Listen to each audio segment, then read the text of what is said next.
سوال آپ سے یہ ہے کہ کہیں نہ کہیں شب قدر کی راتوں میں بھی اختلافات پائے جاتی ہیں.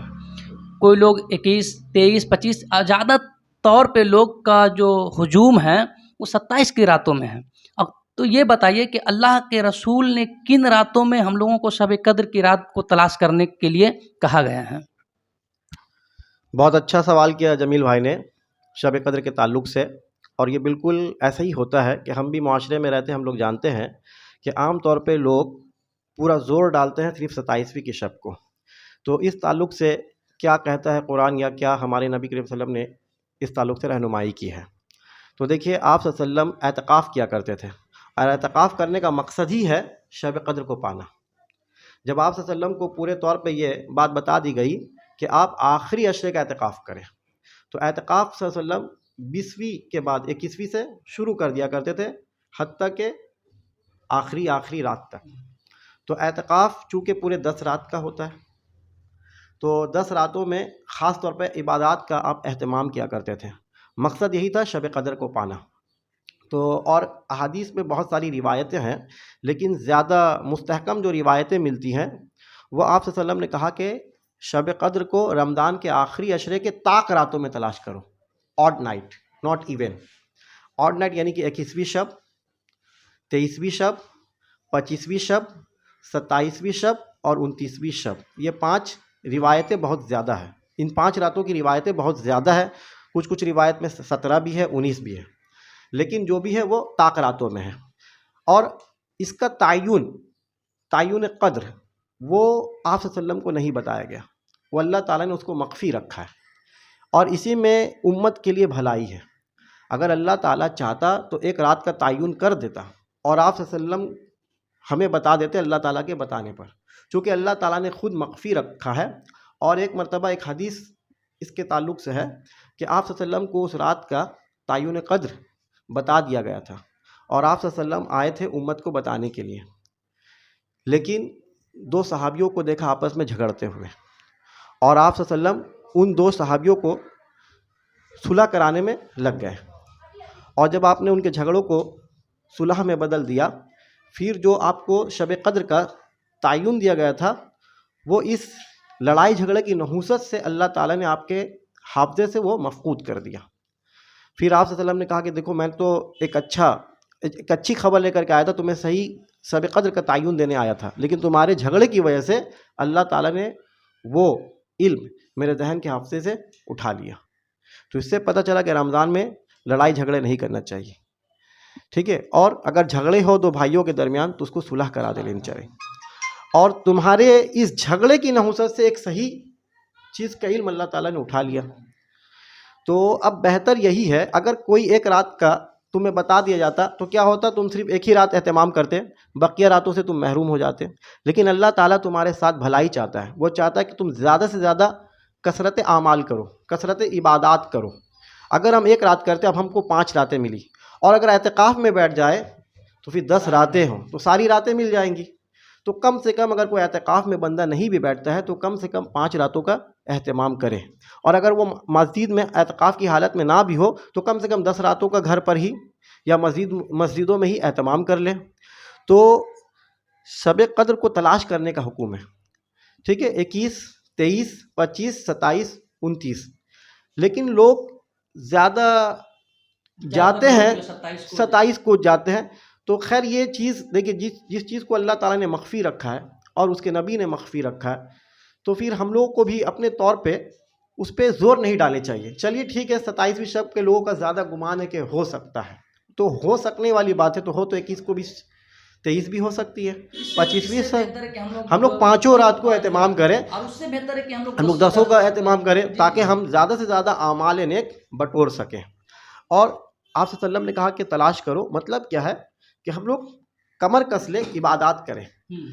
مغرب جیسے ہم نے مغرب کی اذان ہوئی، افطار کیا، تو مغرب کی اذان کے بعد سے شب قدر شروع ہو جاتی ہے حتیٰ مطلع الفجر، اور فجر تک اس کا وقت ہے. یعنی مغرب سے لے کر کے فجر کا جو ڈیوریشن یہ پورا شب قدر ہے.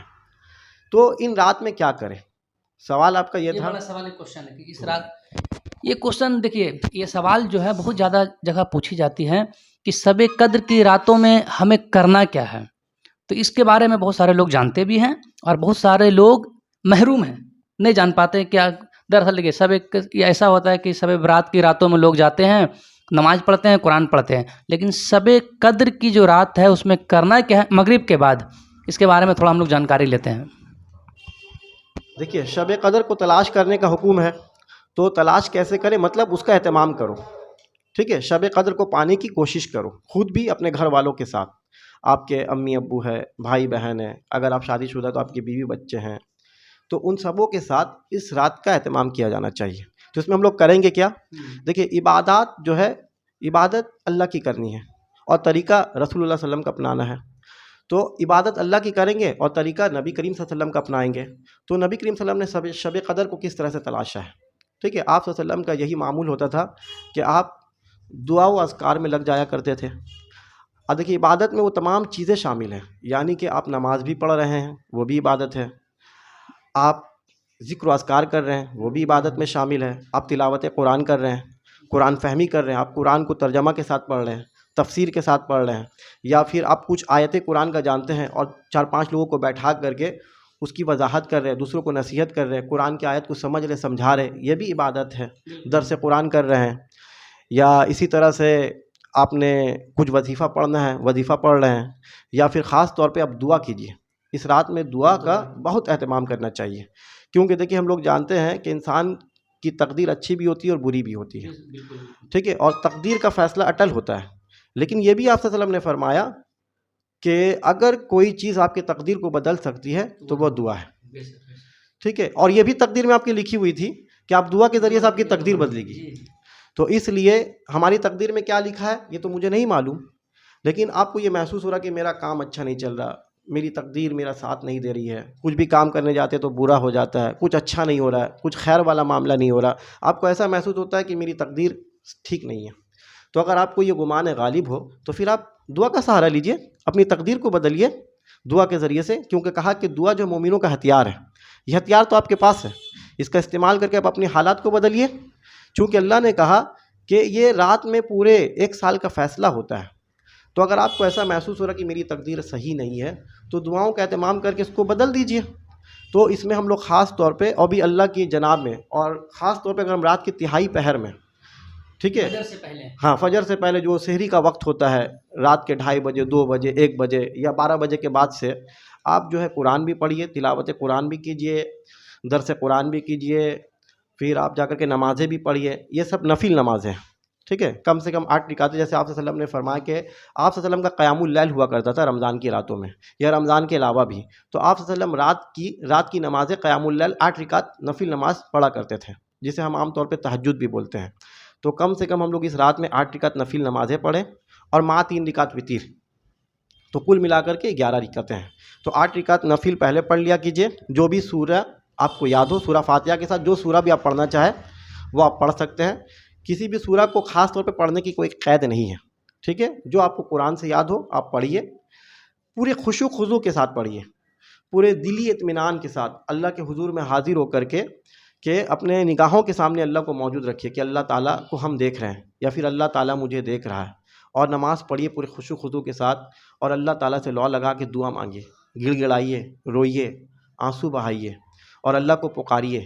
آج جس طرح سے مسلمانوں کا کنڈیشن ہے، مسلمانوں کا جو اسلامک، یہ مسلمانوں کا بین الاقوامی سطح پر، انٹرنیشنل لیول پہ جو مسلمانوں کی حالت ہو رہی ہے، تو اس کے لیے ہم لوگ کو کوشاں کرنا چاہیے۔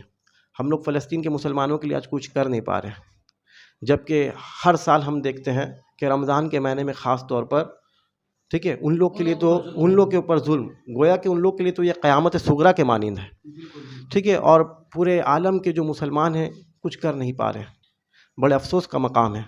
تو کم سے کم کچھ نہ کر سکے تو کم سے کم دعا تو کر سکتے ہیں، ٹھیک ہے، دور رہ کر کے۔ تو ہم لوگ اپنے فلسطین کے مسلمان بھائیوں کے لیے، بہنوں کے لیے دعائیں کریں کہ اللہ تعالیٰ انہیں ظالم قوم سے نجات بخشے اور غیبی مدد فرمائے، اور جس ظلم کا وہ شکار ہے اللہ تعالیٰ ان ظالموں کو ان کے کیفر کردار تک پہنچا کر کے مومنین مسلمانوں کو نجات بخشے۔ اللہ تعالیٰ نے جس طرح سے موسیٰ علیہ السلام کی قوم کو فرعون سے نجات بخشا، اسی طرح سے فلسطین کے مسلمانوں کو اسرائیلوں سے نجات بخشے، آمین۔ تو اس طرح سے ہم لوگ دعاؤں کا اہتمام کریں، ٹھیک ہے، قنوت پڑھے، دعائیں قنوت پڑھے، قنوت نازلہ کا اہتمام کرے، تو اس میں خاص طور پہ اس رات میں دعا کا اہتمام ہونی چاہیے. کیونکہ آپ سے جب عائشہ رضی اللہ تعالیٰ عنہ نے آپ سے سوال پوچھا نبی ہم شب قدر کو پالے تو کیا کرے، تو آپ صلی اللہ علیہ وسلم نے ان کو یہ دعا سکھائی، اللہم انک عفو، اے اللہ تو بخشنے والا ہے، وتحب العفو، تو معافی کو پسند کرتا ہے، فاعف عنی، تو مجھے معاف کر دے. ٹھیک ہے، تو ہم لوگ اس میں تمام عبادات کر سکتے ہیں. بھوکوں کو کھانا کھلا سکتے ہیں، یہ بھی عبادات ہے. ٹھیک ہے، کسی کو سحری کرا دیا، کسی کو افطار کرا دیا، کسی ننگے کو لباس پہنا دیا، یہ سب عبادات میں شامل ہے. ٹھیک ہے، اور اللہ کی رضا کے لیے کریں، جس کے پیچھے مقصد لوگوں کی واہواہی نہیں، بلکہ میں یہ کام اللہ کے لیے کر رہا ہوں اور اللہ ہی مجھے اس کا صلہ اور بدلہ دے گا، بس اللہ کے لیے کرنا ہے. ٹھیک ہے، تو یہ ساری چیزیں عبادت ہے. تلاوت قرآن ہے، نماز ہے، سر بسجود ہونا ہے اللہ کے سامنے. جب نماز پڑھ رہے اس میں رکوع بھی ہے، سجدہ بھی ہے، دعائیں بھی ہے، وہ تمام چیزیں اس میں شامل ہے. بس حاضر قلب کے ساتھ گڑ گڑا کر اللہ تعالیٰ سے مانگی جائے تو اللہ تعالیٰ انشاءاللہ ضرور دیتے ہیں. دیکھیے بہت سارے لوگوں کا سوال اور یہ سوچ یہ رہتی ہے کہ اللہ نے جو میرے قسمت میں لکھ دیا ہے وہ تو ہو کر کے رہنا ہے. بے شک اللہ نے جو آپ کے قسمت میں لکھا یا لکھی ہیں وہ ہونا طے ہے، لیکن ہم لوگوں کو یہ چاہیے کہ شب قدر کی ایک ایسی راتیں ہیں جس میں آپ اپنے دعاؤں کے سہارے اپنی قسمت کو تبدیل کر سکتے ہیں. السلام علیکم.